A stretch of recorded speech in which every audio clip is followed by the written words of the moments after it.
want to welcome to the Robinson Show, Julian Griffith. Julian, welcome aboard. Thank you for having me. It's good to be here. All right, Sammy, thank you once again for taking time out of your busy schedule to be with us. Every journey has a beginning. You grew up in the windy city of Chicago, Illinois. Chicago is one of those iconic cities where people travel to and people get a taste of the culture.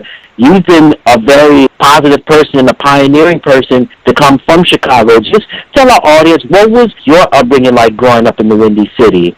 Man, my upbringing in Chicago was very simple.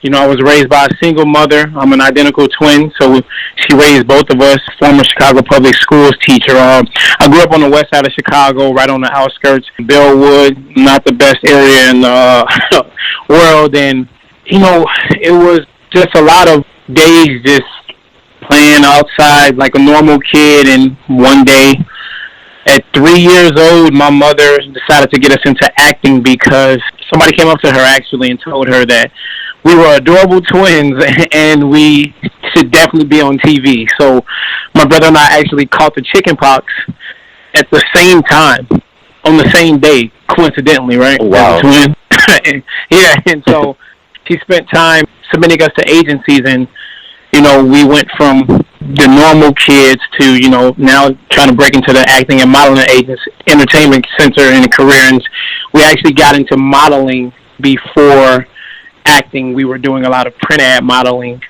in your children's school books. So when you would see the kids in the math books holding clocks and all of that type of stuff, I used to do a lot of that before I actually got into acting and baseball. So it was acting and primarily baseball, you know, for us. So we were just hanging out and being kids growing up, and just as much as we could do, we were just playing baseball across the street, playing it and riding bikes in the beginning, you know, just as we didn't have a lot of money.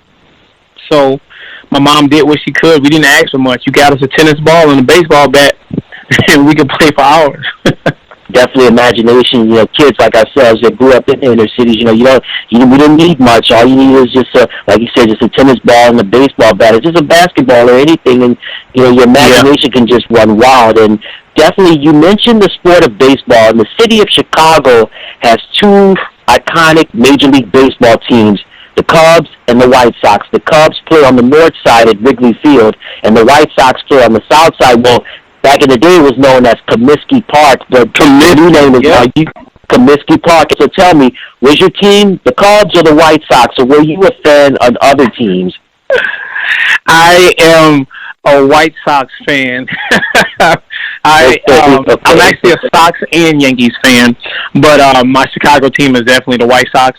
The very first game I went to as a kid professionally was a Cubs game, and they lost. And when we were leaving out of there, my dad was like, and I'll never forget, he said this, he was like, I don't even know why I came here. I should have stuck with my team, the White Sox, to begin with. And ever since then, I've been a Sox fan, and the White Sox were interested in me at one point in time. So, hey, I'm a Sox fan.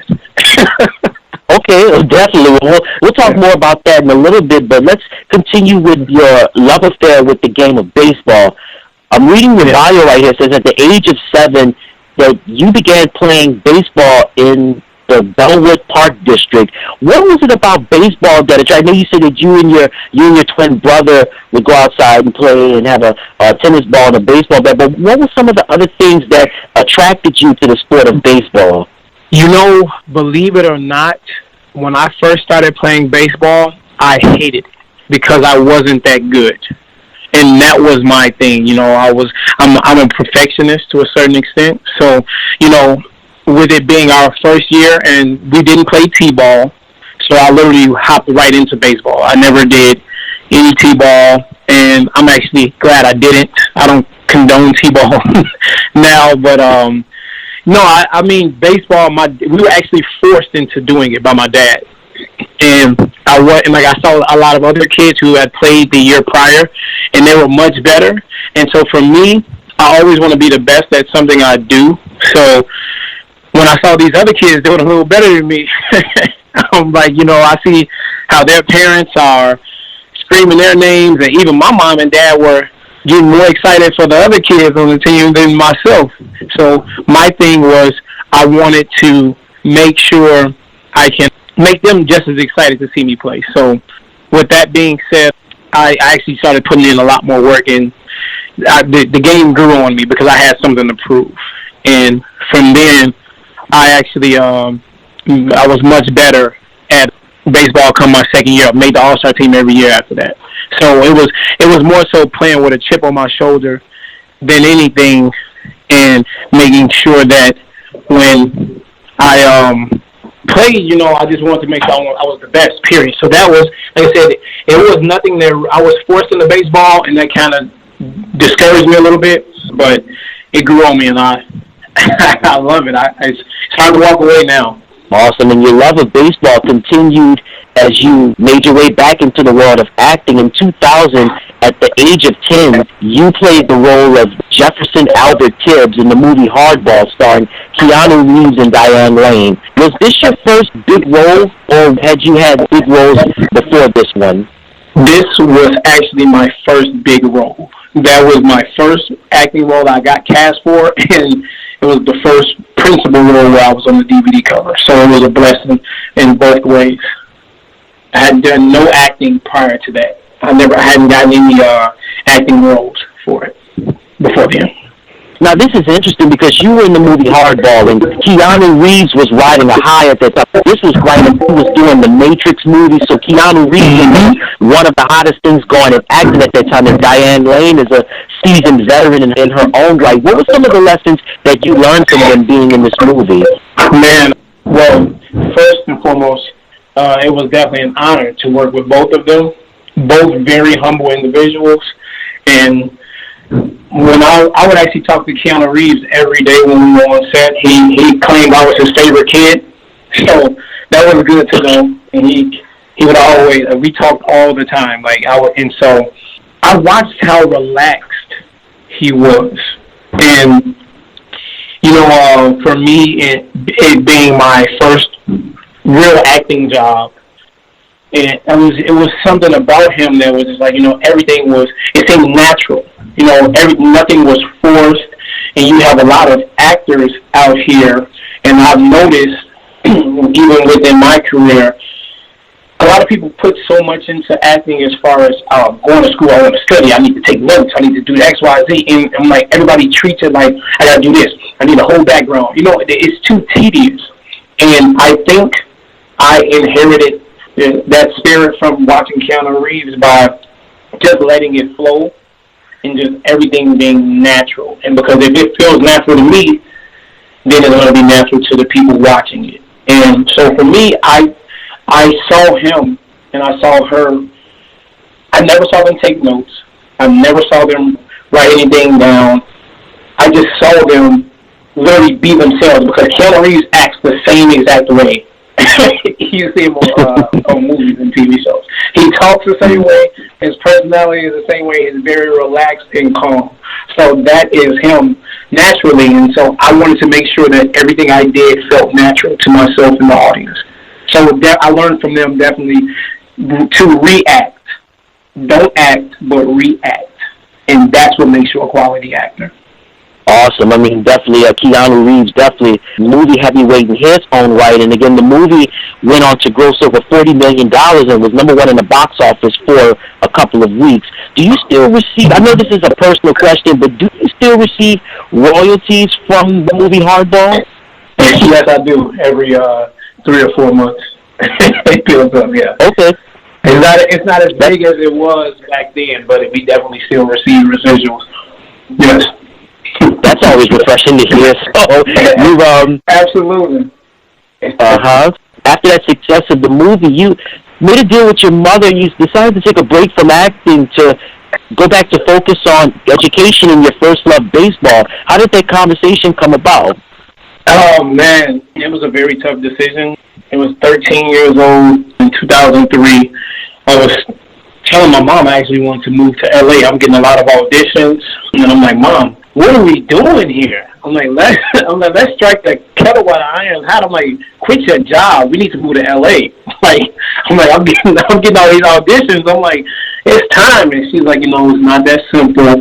We can't just pick up and leave. I'm like, yes, we can. I was like, Mom, we're gonna be fine. But she's like, no, You don't understand. I want you to have a normal childhood. She was like, I want you to be able to understand and never forget where you come from. And she was like, I want you to be able to understand what no means, so that way you do not go crazy like a lot of these Disney actors you see now, who've been in the industry for so long, and, they seem like they spiral out of control at some point in time in their career. So for me, she told me, hey, finish high school. I just need you to finish high school. And if you decide to go into acting, then you can pursue it at 18. And if you decide to go to college, then I'm for that as well. But I want you to at least finish high school, and then you make the decision that you want to. And as tough as it was, and I was slightly resentful, about it, but it turned out to be a blessing in disguise in the long run.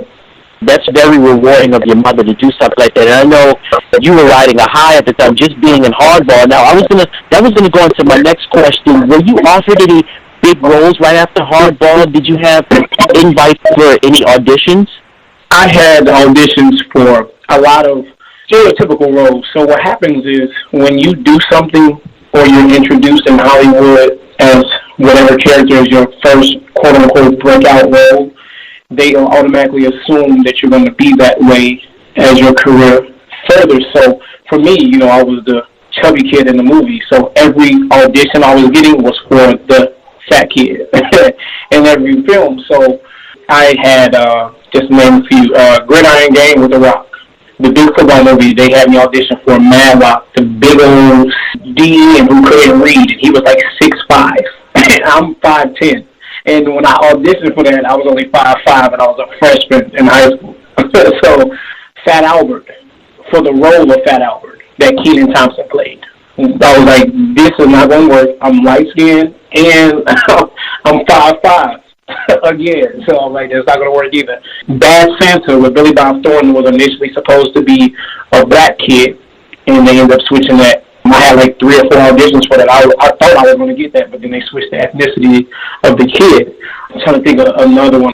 I had a movie, The Long Shots, that with Keke Palmer and Ice Cube. That was initially supposed to be a basketball film, and I was going to play the fat kid on the basketball team who, I think he had asthma too back there. And they ended up putting that movie on the shelf, which means that they were going to come back to it, but then they reintroduced it as The Long Shots.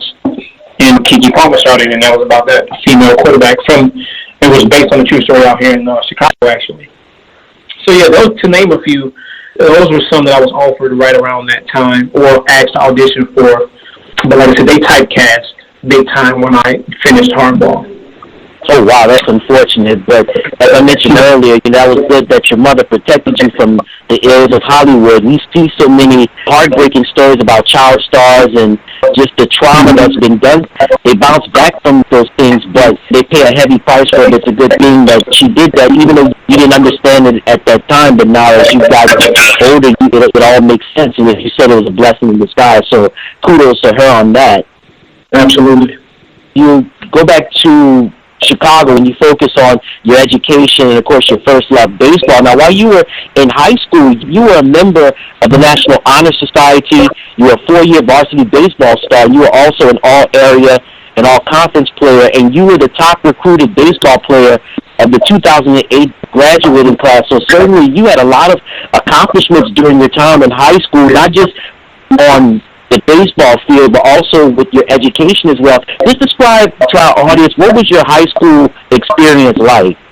My high school experience was definitely, it was an experience because, believe it or not, I was a very shy kid growing up. So even after the movie, despite being on a film, I was very shy when it came to my normal life. So I wasn't that vocal about a lot of things, but kids are going to recognize you once you get to school, and everybody's asking you questions about the movie, and so once I got through that, and it's you when you do things like that, you have to find out who actually wants to be a genuine friend to you and who wants to be around you just because of the success you have had. So a lot of that I had to take a lot of time to actually filter out the people who are actually toxic and keep the people around me who are actually beneficial to my life. So in high school, once I got a little bit more comfortable and was talking to people, it was good. I wanted to just have a normal high school career, and I was kind of forced into the drama club because the drama teacher found out that I was a professional actor. She was like, "So you're going to audition for my play, right?" I was like, "No, I don't really do theater." I was like, "I just want to play baseball." And, I enjoyed my high school because she literally, and I quote, she was like, "If you don't audition for my play and you're a professional actor, I'm going to strangle you to death." So I was like, I don't want to audition. And so I ended up auditioning, and spitefully, I went out for a small role intentionally to do it that way. But then after that, I did a play like every year in my college career. I ended up enjoying it. And baseball, man, it was definitely an experience. We went through 3 coaches in 3 years. And so everything about me in baseball prior to 19 years old, I was self-taught in everything. I never had any baseball lessons as a kid. I never had, true quality coaching until, my junior or senior year of high school. And at the catcher position, I started catching when I was 11. My mom and dad divorced when I was 11. And so I self-taught myself how to catch by watching Jorge Posada growing up and Pudge. Those were my favorite catchers growing up. So we didn't have YouTube back then, of course. So I'm actually watching games on TV, looking at what to do. So I was very unorthodox, but I got the job done. And like you said, I was the highest recruited out of my high school.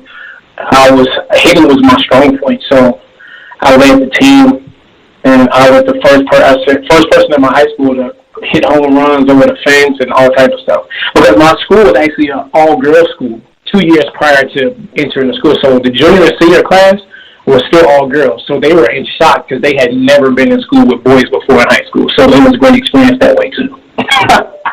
Interesting. So after your high school career, you moved on to college, and you went to play college baseball at St. Joseph's College and Calumet College of St. Joseph, and you finished your career at Calumet College of St. Joseph, and you posted a .324 batting average, and you tied for first place in stolen bases in your senior year, and you were awarded the MVP award. However, you suffered a season-ending injury. Tell our audience what happened in regards to the devastating injury you suffered. My junior year of college, I ended up tearing my UCL, which is like an ACL but it's in your elbow. And I tore it, which is the popular and famous Tommy John surgery that people will hear about in baseball. I tore it actually making film for a White Sox scout who was interested in me at the time. I had finally shown myself behind the plate as a quality catcher, and so he wanted to give me exposure to the higher scouts. And as I was making film, practicing, I heard a pop in my elbow one day in 2010, and then found out I tore my UCL, and I ended up having the Tommy John surgery or the UCL reconstruction in 2011. And so being at a small school, the White Sox were already taking a chance with me, and they were pretty much saying, okay, no thanks. Because I had that injury, not everybody can bounce back from that injury. And it usually takes a year to recover. I sat out that year, and I trained, had the surgery in June, so remember it takes a year. It's supposed to take a year. So that means I would have missed my red-shirted junior season. So my second junior season, I would have missed that year. I came back in 6 months. I did so much physical therapy. I did double the therapy in the rehab to make sure that I was back. I was back in January. I played my Florida trip in January, and I actually left physical therapy a month earlier than anticipated because I had reached the goals that they had already set. They were like, there was nothing else they can do for me.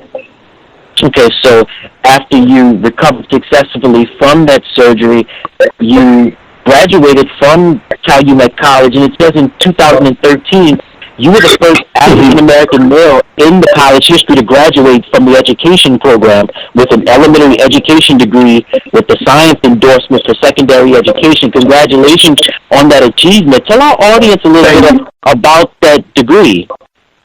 You know, I didn't really know what I was going to school for. I knew that it was going to possibly be education because I grew up around it. Like I said, my mother was a former Chicago Public Schools teacher, taught 42 years overall, and that's all I've been around, and I knew and I worked well with kids. So I decided to go into education. It was a backup plan for me, and then as we were going through, when I transferred over to that school and I was nearing my student teaching, they were like, do you know how much of a big deal it is for you to be coming through? And I'm like, no, I'm like, no, this is an education program. I'm like, you graduated playing teachers? They're like, no, you don't understand. You will be the first black man ever in our school history to actually graduate from the education program here. And I was like, are you serious? And they were like, yes, you will be the first one. And so they were like, you got to make sure that you are doing everything you do correctly because this is a big deal for you and it's a big deal for us. So there was a lot of pressure, but I graduated with honors, A++ on my student teaching, and I grew up around it, so it was easy. It's a natural thing for me. My mom really helped me a lot, and a lot of her teacher friends mentored me along the way. So it was definitely a blessing. It was a proud moment. I'll say that. It was a very proud moment. Awesome. Congratulations once again. Now, you mentioned about after the surgery you had, it was, again, another blessing in disguise because you returned to acting during that period of time, and you booked a role in a TV pilot called The In Crowd. But after 2 episodes, the show ceased production. Tell our audience about what The In Crowd was about and what were the reasons for production coming to an end. The In Crowd was a TV pilot. It was Christian-based. It was based in Chicago. I booked the lead role of Stephen Willis, who was a former drug dealer and gangbanger who ended up turning his life around. He had to leave the city and move to Florida with his grandparents, and then came back as a Christian. And he still had a lot of the old friends that he used to hang out with when he was getting into trouble. So he battled, and struggled to live his new life versus his old life encountering his old life. So I got that role. He was a basketball player. He was trying to go to college to play basketball. He was the top basketball player in the state at that time in the show. So I booked that. It was a different role for me, and I was like, this is perfect. It'll be a breakout role. People can see me in a different light, and it was black producers. So what happened was, I didn't know that I took a major pay cut going against my union rate in my union contract, which I did not know back then because I wasn't paying attention to that. But I just thought, it's Christian, it's a positive message, this will be perfect. And so, I'm like, hey, this is what they can pay me. And like I said, it was a major pay cut, and I was like, we can do it. And I did the first episode. Oh, no problem. Let's go on to the second episode. Get done with the second episode. Right? We're about to go to the third episode. I was like, hold on. I haven't been paid for my first 2 episodes. I was like, we're going to pay you. I was like, no. I did 2 episodes already, and we have not been paid. And you still want to continue production? And they were like, well, you're supposed to you're going to get your pay from ticket sales at the premiere. I was like, no, that's not what's in this contract. And that's not my job. And so we sat down and had a meeting with the director and one of the other leads of the show. And she said that she told us that we were supposed to get paid by the ticket sales. I was like, no, this is not what we do. When I act, then we get paid because that's our responsibility. That's our job. Your production company is supposed to do whatever you have to do, raise your money, whatever needs to be done to pay us. And I was like, I'm not going to continue on with this show until you pay us. And he agreed. The other actor agreed as well. And so we couldn't reach an agreement, so we both walked away from the show, being 2 of the lead roles on the show. And so long story short, the show ceased production they couldn't find anybody to replace us, and it was supposed to be picked up by a couple networks too. And you know, it was just shady business, and I don't like doing business like that, and so it was another blessing in disguise because I found out that I would have been penalized by the union had I done that production. So it showed me another way, you know. Certainly, he returned you once again to your first love, which was baseball, and I want to let our audience know that, Julian, you played for 3 semi-professional baseball leagues. You played for the Fort Worth Cats of the United League, and you played alongside one of the greats in Major League Baseball, Julio Franco, and I remember him very well. He played for teams such as the Texas Rangers, and he also played for the New York Mets. Tell our audience just what was it like playing alongside Julio Franco? It was an amazing experience because I was sitting right next to a former batting title champion in the dugout. And I was a fan of his too. When we found out that he was going to be playing with us, it was amazing. First of all, he was 56 years old when he was playing with us, and people don't know. Well, a lot of baseball fans know. He has a record in the MLB. He was the oldest person to play in the MLB. He was like 48 years old when he retired. So being around him, seeing that funky swing he has, and get to see it live in person was an experience, and to make it even better, and a great story I can tell my kids whenever I get married and have them, he was like, hey, you have an amazing swing. I was like, who, me? He's like, yes, you have an amazing. I'm like, Julio Franco just told me I have an amazing swing. I'm like, this is my first year. I'm like, I ain't made it to the major leagues, but I'm like, this guy won a batting title champion. He had a batting title. He had one. So I'm like, for him to compliment me like that was like the greatest feeling in the world. Because I'm like, okay, I'm doing something right. I am doing something right, and I would just talk to him every day. I could. He told me about doing yoga to keep the body lean and in shape. He's like, I do yoga every day, and telling me about my swing and how his career was and how he had longevity in his career. So I was absorbing as much knowledge as I possibly could from one of the best hitters in Major League history. So, it was definitely an experience. It makes me smile every time I think about it because, like I said, Julio Franco told me I had an amazing swing.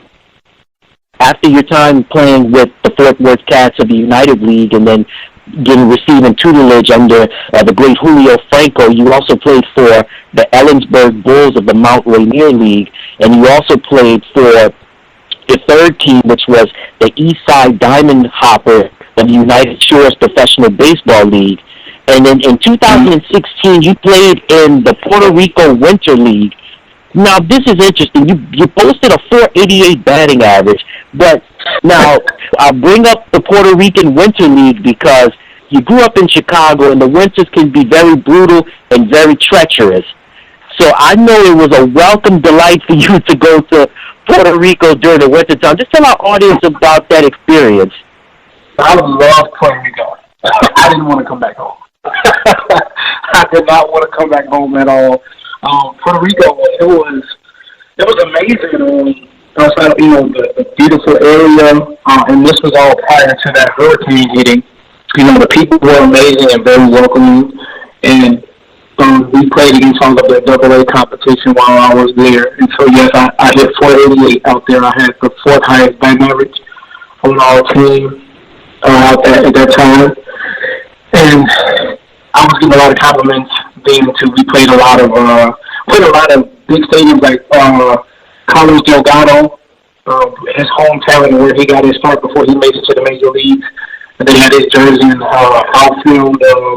It was definitely a different experience, refreshing, and you got to play some really good baseball out there. And I was actually offered during the game. I was like 2 for 3, was single and double against this team, Cabo Rojo, the Pirates, and they were like, "Hey," when he really came up to me while I was standing on second base, he was like, "What professional team did you play for? Because you don't have a college swing. You're not just getting out of college." I was like, I told them I played in Texas and everything, and they were like, oh man, we would love to have you, and they offered me a spot while I was on the field. And the only reason I couldn't take it is because I didn't have a Puerto Rico address. But they literally recruited me right off of the field, playing against them. And so, in Puerto Rico, man, it was amazing. It was amazing. 40 days, like you said, batting average.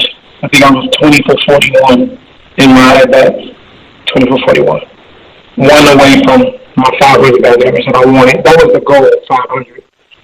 Awesome to hear. So after your time in Puerto Rico and after playing in 3 semi-professional baseball leagues, you returned to your other love, which was acting. You were seen on the season 4, episode 11. The name of the episode is "Don't Read the News" of the NBC show Chicago PD. Tell our audience what that experience was like being on the show Chicago PD.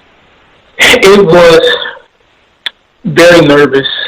I was very nervous on set because this was my first time returning back after over 10 years of like the true, like genuinely being on a big set. And so a lot of the lingo had changed up. So I was trying to familiarize myself with the lingo again, and worked with some of the main actors on the show at the time. And so it was getting adjusted and getting that comfortability back, because I felt like the new guy, and that new guy feel where you second guess yourself and you feel uncertain about certain things. And so, I was kind of like trying to feel my way into, like, I didn't want to look like a rookie, but I felt like a rookie. So I just wanted to make sure, like, I wasn't stepping on any toes. I had to realize also, because remember, I was kind of spoiled at the fact that my first role was one of the lead roles. So, I'm not the focus in my episode of Chicago PD. I wasn't the biggest actor in that scene. So, of course, being a supporter in that scene, it's just making sure I'm doing my job, and I just know my time will come. So that was a blessing. I worked with actually one of the other ladies in the episode was one of the original Fly Girls from 11 Co. And I recognized her because I used to have a crush on her. I was like, aren't you? And she's like, I was like, did you used to be a Fly Girl? She's like, yes, I did. And I'm like, I knew it. And she looked amazing for her age, and she looked great. But I got back into that season 4. I did season 6 as well. Crossover episode. Worked with 2 of the main actors, guy who plays Halsted on Chicago PD, and then I think Taylor McKinney, the one who used to be married to Lady Gaga. They were great. They made it much more relaxing for me and comfortable, and we worked well together. They would compliment me, and they were very humble, just very humble. And so I did season 4, I did season 6, Proven Innocent, the new show on Fox, the Raw show, and I played Officer Jones on there in episode 5. All right, that's awesome. That's wonderful to hear. So now tell our audience what you're working on. I do music. I have a song out that Don't Call Me on all music streaming platforms and on YouTube. You can check that out, called Don't Call Me. And I'm actually an entrepreneur. I run a business called Juiced Up Athletics, where I travel around locally and nationwide, and I train kids in baseball and softball, train leagues, teams, and individual players regularly. And I have a not-for-profit that we work with the homeless out here called Juiced Up World Changers. So it's connected with my business, and we did a lot of work with the homeless. We were able to buy some propane tanks and everything for the homeless who are sleeping outside to provide heat, because one tank can provide heat to 20 people for 3 days. And so we raised a lot of money. We bought some locks and everything, anything they needed. We went to the store and got it, and whatever we had left over, we put it all on the gift card for them so they can refill their propane tanks on their own. So, those are things I've been really getting into. I'm a part of my non-for-profit as well. I've started it's called the Little Entrepreneurs, or some of my clients, my baseball and softball clients, if they're into becoming an entrepreneur or me being an entrepreneur, if they have great ideas and they do the research and they show that they are truly passionate about it, my business is actually investing into the youth and helping them launch their small businesses. As long as their grades are up, they're training hard, and they do the research and everything for their business, and we help assist them with launching their business. So that's what we have been headed in that direction outside of helping with the homeless. So little entrepreneurs, we call them the juiced up entrepreneurs, where, you know, this is I want to teach them, because, you know, we weren't taught entrepreneurship skills when we were growing up. It was we were taught how to work, and I want to be able to show these people, show these young kids, you know, we don't have to have a worker's mentality. We can actually be the boss, and you can be that boss at an early age. Awesome. Well, congratulations on all your endeavors. And before I let you go, let our audience know, where can they find you on social media? And if you have a website, please let them know that as well. You can find me on social media. On Twitter, it is at the Julian Griff with 2 F's. So the Julian Griff. They won't let me put the rest of my name. And on Facebook, you can follow my fan page to keep up to date with everything I have going on. It's just Julian Griffith. So Facebook, Julian Griffith. Twitter, the Julian Griff. If you would like for us to come to your area and train your baseball teams, softball teams, or your league, we travel. You can actually go to different states and travel. You can find us on Instagram, JU Athletics Life. So JU Athletics Life is Juiced Up Athletics. So the Instagram is JU Athletics Life. Well, you heard it from him. He's an actor, he's an athlete, entrepreneur, and also humanitarian, Julian Griffith. Julian, thank you so much for being on. Absolutely. Thank you for having me. I appreciate it. It's been fun. Hey, everybody. Thank you so much for tuning into the channel. Remember to click like, share, and subscribe. And thank you for watching.